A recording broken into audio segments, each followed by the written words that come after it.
All right. So, graphs of the functions is what we're talking about. We're going to talk a lot about domain and range today and try to use the graph, look at it on the graph. Some of it we're going to do algebraically. And then we got to determine how the function is even and odd. That's what we're probably going to do either tomorrow or Monday. Okay? So I know I need to leave time tomorrow to make sure we stamp. So go ahead and fill in the few blanks that are on that one.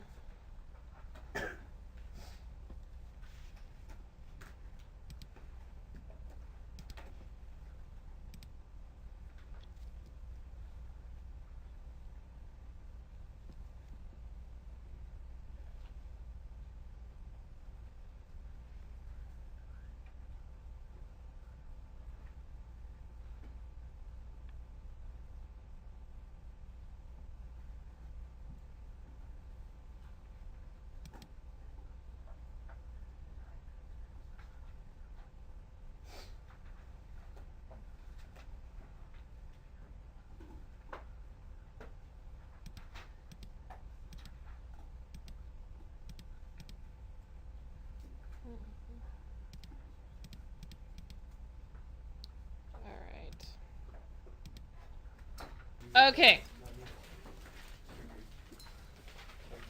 So, to graph a function, okay, or a graph of a function is considered a collection of ordered pairs such that x is in the domain of f. Ivan, pay attention. So if you were asked to find f of x, a specific x value, for a specific x value, okay, so remember, the f of x acts like y, doesn't it? So that's really your y value that you're looking for, okay? If you have an equation, plug the number inside the parentheses into the equation in place of x. The answer is the value you get once you have evaluated the expression. So basically, in order to get x, you plug in, just like we did on the warm-up today, right? If you have a graph, look for the point on the graph where the number inside the parentheses is the x coordinate. The answer is the y coordinate. So sometimes they won't give you a function. They'll give you an equation. They'll give you a graph, and you have to read it off the graph. That's all that's saying. All right. So this one here, we're supposed to find the domain and the range. This is why I went back and did what we just did. So this one's way easier than those other ones, right? So, but you got to be able to do the ugly ones. So we started with the ugly ones. So let's talk about the domain. Sometimes I will just abbreviate that D. So what is my smallest x value? Think x value. -1. Should it be open or closed? Closed. Closed. Good. All right. And then what's my biggest x value? 4. Open or closed? Open. Open. Excellent. All right. And then let's talk range. So range, what's my smallest y value? -5. Open or closed? Closed. Closed. Excellent. And then what's my biggest y value? 4. 4. Remember, you want to look at the y, not the x. And is that going to be open or closed? Closed. Also closed. Good. All right. Oh, good. We got another one. All right. The other thing you need to be aware of, I'm just going to tell this to you. You don't need to write it down. But if I could rewrite that point as f of 2 equals 4. Do you see it? There's your x. There's your y. And the reason that we eventually convert to that, this is the way we write it in calculus, is because if I had this, doesn't that look like an interval notation now? But it also could be a coordinate. It's hard to tell. So sometimes you'll see coordinates written like that. Okay, just a warning. All right. All right, we're supposed to find the domain and the range of the graph and find f of 0. Okay, so let's talk domain. And when you don't have arrows, you assume arrows on the end. Okay, unless they have the dot will tell you it ends. Okay, but the arrows are assumed. All right, so looking at my domain, what is my smallest y or x value? Sorry, -infinity, because I'm on the left side of the graph, and it should be open. What's my biggest x value? +infinity. All right, the range. What's the smallest y value? It's going down. -infinity. What's the biggest y value? It's going up. Infinity. Another way we could write this is we could say all real numbers. Okay, there's also a fancy little notation that's an R with a slash through it that also means all real numbers. don't think I've taught that in a few years. Okay? So, but you could have used any of those notations to do that. Okay? Then they want me to actually evaluate f of 0. So what that means is I find the x value 0 on the graph. So here's 0, right? I'm gonna find that on the graph and read the y value. What's the y value right there? 2. You guys, super important that you can read those points off the graph. We use it a lot at the next level in calc. Okay? AP loves those kind of questions. All right, let's look at the next one.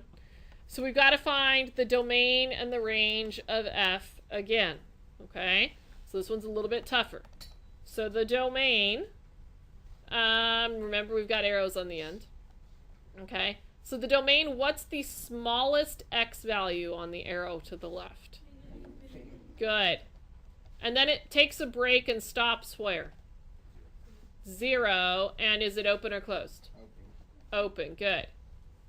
And then it picks back up again at 0, but is it open or closed? Closed. Good, we got another one.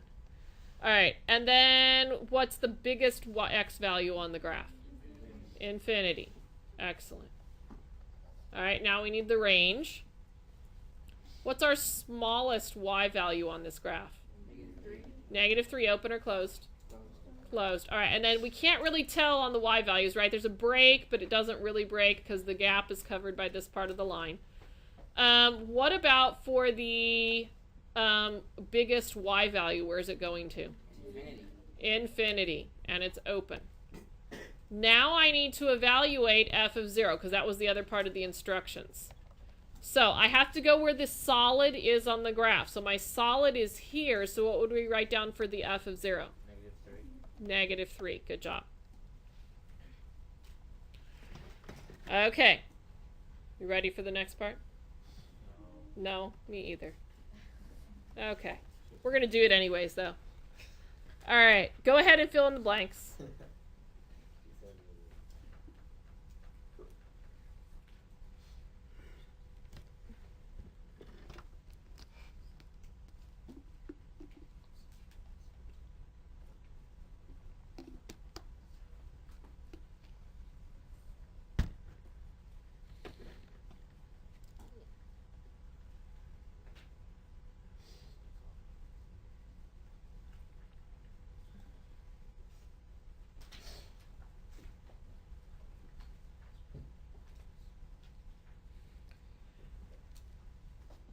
All right, for our typical function, our domain is all real numbers.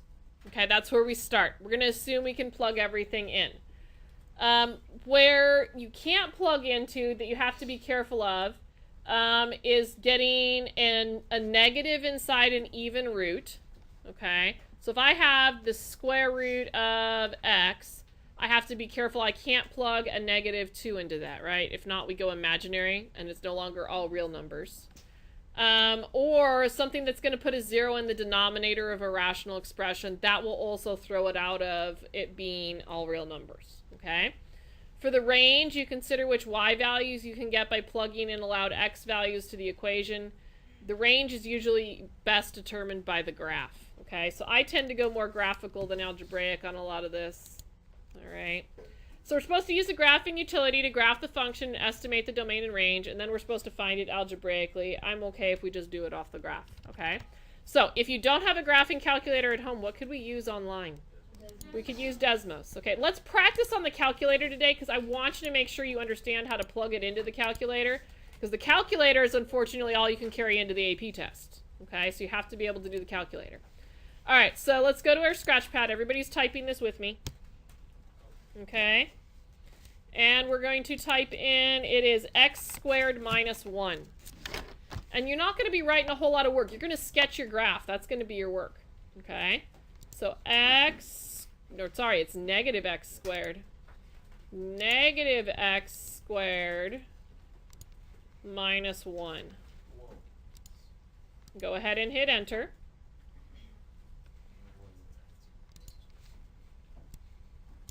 All right, I'm going to do my favorite thing in the world. You're going to go ahead and sketch the picture of that graph in your notes. That's your proof to me that you typed it into a calculator or into Desmos. Okay.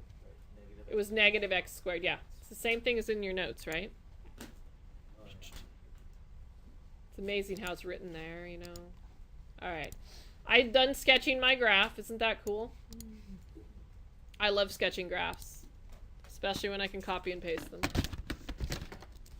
All right. So now we've got to talk domain and range just like we did before. Okay. So, the smallest x value, I've got an arrow down. So, or sorry, an arrow to the left. So my smallest x value is what? Negative infinity, we use a parentheses. And my biggest x value I'm arrowing to the right is what? Positive infinity. Good. The range. What's my smallest y value? Negative infinity. Good. And what is my biggest y value? 1. It's negative 1. And would it be open or closed? Closed. Good job. Isn't interval notation nice compared to inequalities? Because we could be writing it with inequalities too. And that would not be as fun.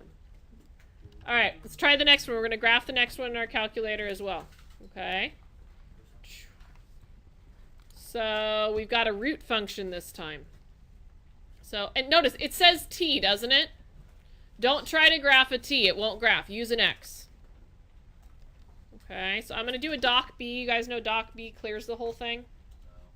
You do now. Doc b clears the whole thing. All right.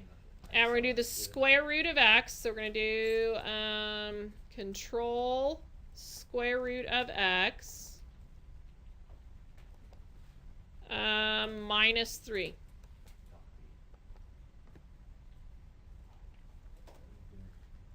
And hit enter.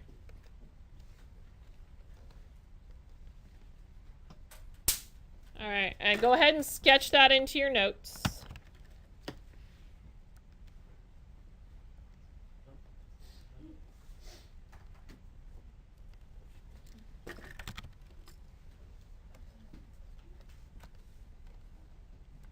Okay, so now that we've got it sketched, we need to talk domain and range. So domain, range. So the domain is the smallest, what's the smallest x value we've got? What is it, guys? 3? Should it be solid or should it be open or closed? It should be closed. Technically, it's a solid dot, even though the calculator is not going to graph a solid dot. Now, where does it end? Infinity with a parentheses. Okay. What about the range? What's the smallest y value? 0. And then what's the biggest y value? It's going to take a while to get there, but infinity. Good. Now, remember it says algebraically. This one isn't too bad. Whenever you have a radical function like that, technically to get it algebraically, we already know from the graph it's 3, but couldn't I take and set what's underneath that, or underneath the radical sign? If I set it to 0, do you see the 3 popping up for the smallest number? Okay, that's how that's the one way to deal with it for if you have to do it algebraically without the calculator. Hopefully you'll have the calculator. All right, the next one. Absolute values. Let's see if we can figure out how to graph those. Okay, so you guys got to kind of watch with me this time. So we're going to get in here. We're going to do a doc B to begin with. So doc B. And we're going to put in a negative 1/4. So I go negative, and then I hit control divide 1/4. That control divide button's handy to get a nice fraction in there. All right, now we have to find absolute value bars. I believe if we look in the button next to the book, I have never come up with a good name for that button. So it's the button next to the book. Do you see right in here the absolute value bars? It's that first one right there. So I push the button next to the book, and I grab the absolute value bars, and I'm going to type x minus 5 into them. And hit enter.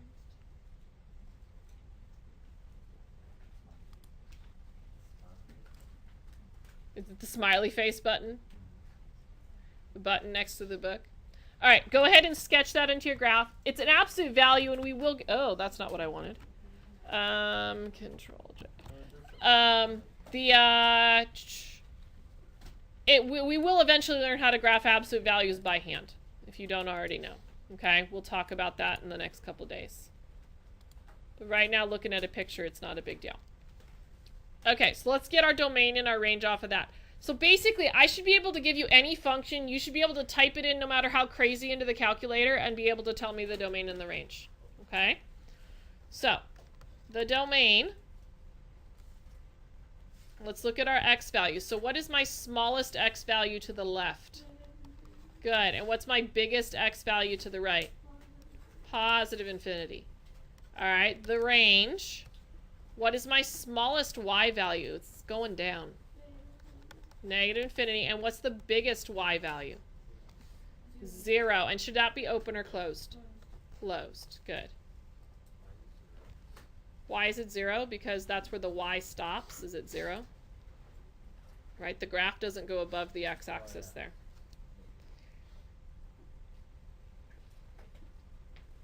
All right. Let's take a look at this. Next one. Okay. So, it says we have all this information that we're going to find. Okay. We're going to use the given function to answer the questions. And then determine the domain of the function. We're given a good old polynomial, all right? And with a polynomial, there isn't anything we're dividing by. There's no roots, so the domain is either all real numbers or negative infinity to positive infinity. You could use either one of those, okay, for that answer.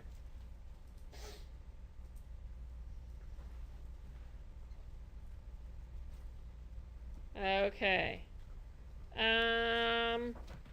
Probably what I'm going to have us do next is we're going to go ahead and I think we're going to graph it. Yeah, let's use our calculator and graph it. So go ahead and get that in.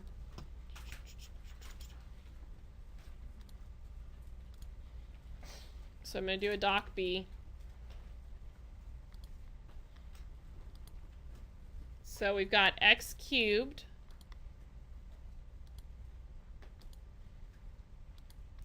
minus 4x.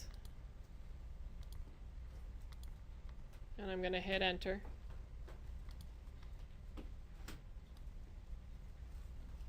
All right. Probably what I do, if I shown you how to find maxes and mins and zeros on the calculator yet? Yes? Okay, so let's go through and do those things, all right? So we're going to do menu, analyze graph, 0. And we're going to find the 3 zeros. Even though we could read them, you don't want to believe it, just in case they're in between. So practice finding your zeros. So menu, analyze graph, 0. I know it looks like 0, 0, but I'm going to make sure. Okay. And then menu, analyze graph, 0. I'll give you a minute to get caught up with the zeros, and then I'll do my maxes and mins.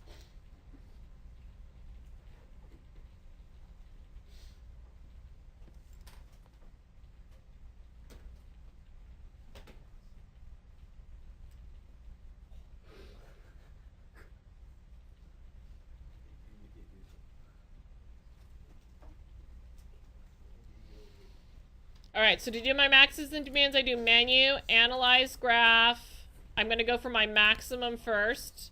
To the left, to the right. As soon as it hits its maximum, I stop. And then I'm going to do the min. Menu, analyze graph, minimum, to the left, to the right, and stop. And then go ahead. I would sketch a picture with the labels. Okay, so everybody take a minute, sketch the picture, get the labels on there. I know there isn't a ton of space. You might have to do that out in the left-hand column, right?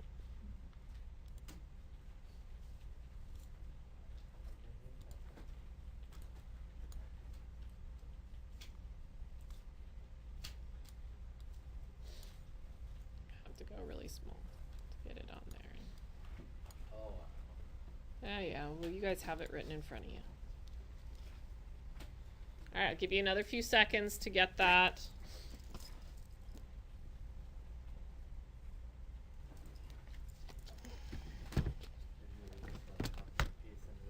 What? It would be wonderful if I could copy and paste in real life. Though teachers used to do that, I was still part of the day where we'd get out the piece of paper and clip it and white out and tape it down with scissors to make a worksheet. It wasn't that many years ago that we were still doing that. Probably, maybe not, maybe more than that, maybe like 12. Okay,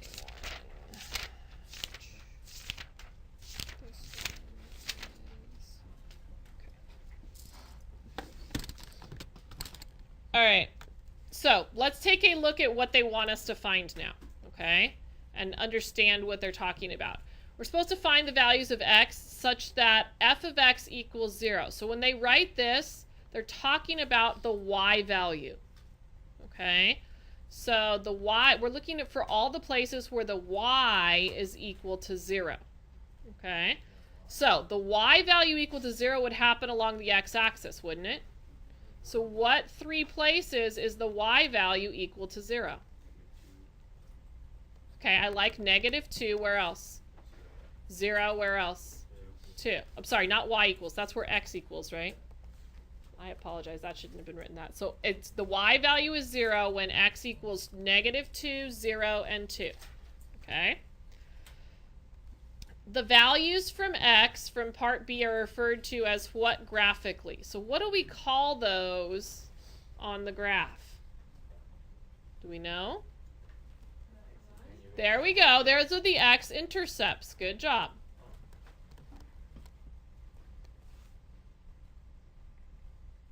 All right.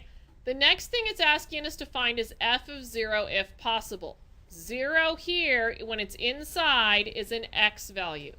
Okay, so are we able to evaluate x at 0? What does it say the y is? 0. So we would write down that f of 0 equals 0. All right, the value from part D is referred to as what graphically? Technically it's an x-intercept, but it's also the y-intercept is what they're going for there. In this case, we could also call it the origin, couldn't we?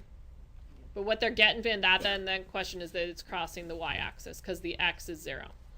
What is the value of f at x equals 1? So this is saying go to where x equals 1 and tell me the y value. Oh, they want me to find the coordinates of the point.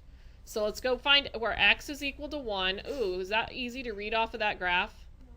Oh, wait. No, no, it's not, is it? We have the minimum there. So let's do this on the calculator. Okay, let me teach you how to do that. Okay, oh, it's easy. Super easy. Okay, so I'm not going to do it off of here. But whatever you have in here is also attached to this calculator page. So grab the calculator page. And you're going to go var F1, because that's where our function is, right? And we're going to plug the number in. I'm going to plug in the 1. So what value does it have? -3. I'll do it one more time. Our function here is typed into F1, isn't it? Okay, so now we're going to go back here. This page is attached to that graph page. So you hit the var button, you grab where the function is, and you type whatever number it is you want to plug into the function. And it gives you the answer. The other thing we could have done is, couldn't we have done it by hand? Couldn't we have plugged it into that function by hand? Yeah. All right, so what we would do to write down the coordinates of that point is, what number did we plug in for the x? What did it tell us? 1. What did we plug in and what did we get out for the y? -3. Okay. Technically, there were 2 questions. The value is -3, and then the coordinates of the point would be 1, -3. All right, everybody try that on your own right now. Do the same thing on the calculator, except this time type in -1.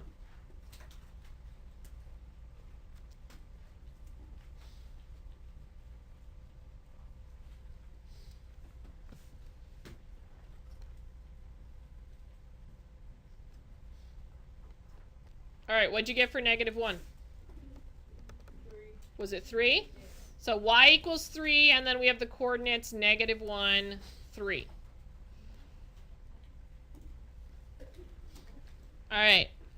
The coordinates of the point on the graph at which x equals -3 can be labeled at -3, f of -3, or. So basically this is saying plug it in again, right? Can you do it with the calculator?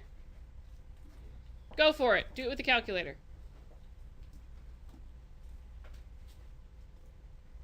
What'd you end up with? -15. Let's pretend we didn't have the calculator for a minute, because you might not at home, right? Let's go and put, if I just did this, you don't have to write this down, but watch. -15 equals -15 cubed minus 4 times -15. Why did I type in a 15? I don't know. It was supposed to be a 3, wasn't it? Oh boy. Let's fix that. 15 wasn't looking like fun when I was writing it down. All right. So I know that -3 cubed is 27, right? -27. And then -4 times -3 is +12. Do I still get -15 out of that? So I could also just plug into the function what we did on the calculator. Okay? All right. We are getting close on. Okay. So on this one, we need to determine the domain of the function. Notice they didn't give me a function. It's the picture, and this is out in the left-hand column of your note. So we have to look at it from the picture. I guess they give us a function here. But let's look at the picture. So if I'm looking at my domain, I'm looking at my x values. The smallest x value to the arrow pointing to the left would be -infinity. And the arrow pointing to the right would be +infinity. Now they want us to go look where the y value is equal to 0 and determine the x value. So my y value is equal to 0. Here and here is where the y value equals to 0. So this one here means that the x is equal to -4. You have to be careful, it's scaled in 2s, so the x value would be equal to 2. And again, just like in example 7, those are what we call the X-intercepts. If we're going to find f of 0, so this is saying plug in the x value as 0 and find the y value.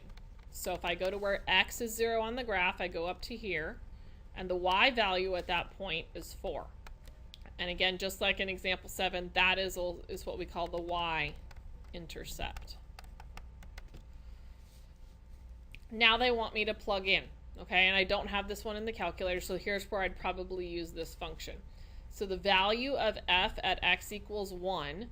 So I'm going to look for f of 1, which, oh, they didn't give me the f of 1. Let's look. Some of it got cut off, didn't it? So f of 1 would be in this branch of the graph, which is the second branch. So this should have probably said greater than or equal to 0, and that should have been less than 0. So I'm going to plug into this branch. I've got 4 minus 1 squared, which is 1, which equals 3. So I have, that's the value at x equals 1, and then the coordinates would be 1, 3. Now I'm going to plug a -1 in, but the -1 would go into the top branch. So we would have f of -1 equals -1 plus 4, which also happens to be 3. So the value is 3, and then the coordinate would be -1, 3. This one, just like example 7, coordinates of the point, which equals -3. So I'm going to take -3 and plug it into the function. It would go into the top branch. So f of -3 equals -3 plus 4, which is 1. So they're looking for a 1 to go into that spot.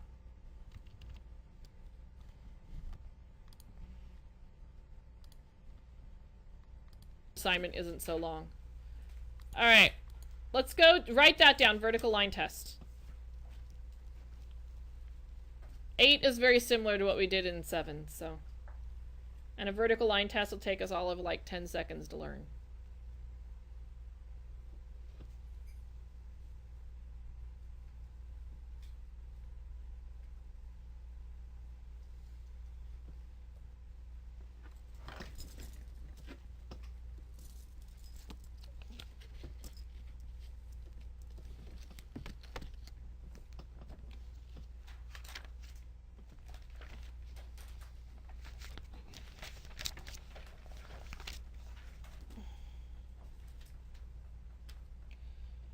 Okay, so let's talk about the vertical line test.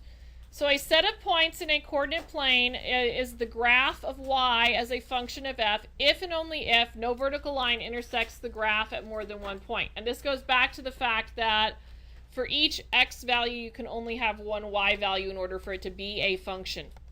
Okay?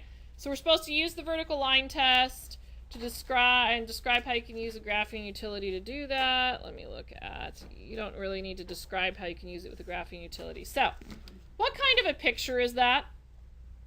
It's a parabola, and it's a wide parabola, right? We don't need the calculator to be able to graph a wide parabola, do we? It's going to look something like that.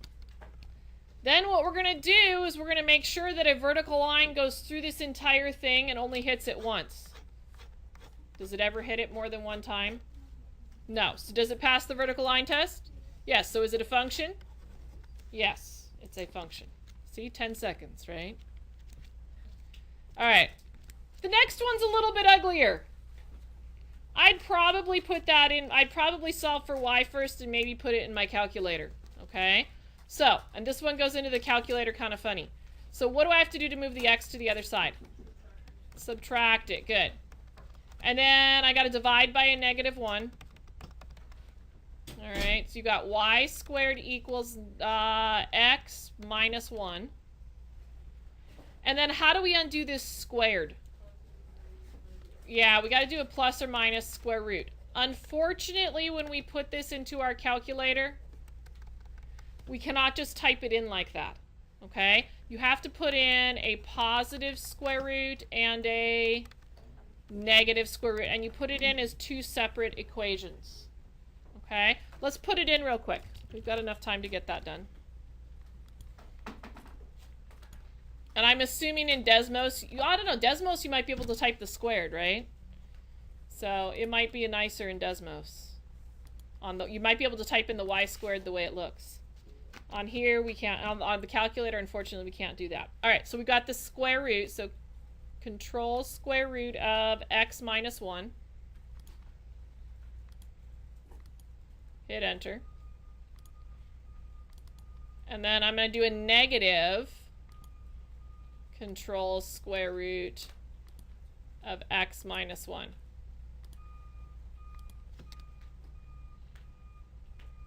And hit enter. Now I've got what the graph would actually look like. So go ahead and sketch that graph.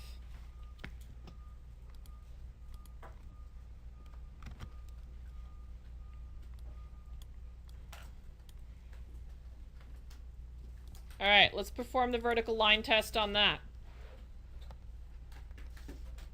Does it pass? No. So is it a function? No. Or no, not a function. Okay. All right, that's where I'm going to stop today. I'm working on making sure the assignment is up in, we're going to go to 21 odd now.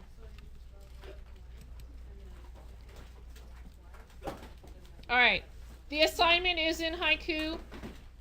Oh, no, I don't want 21. I want 17. I got to add a whole 2 problems.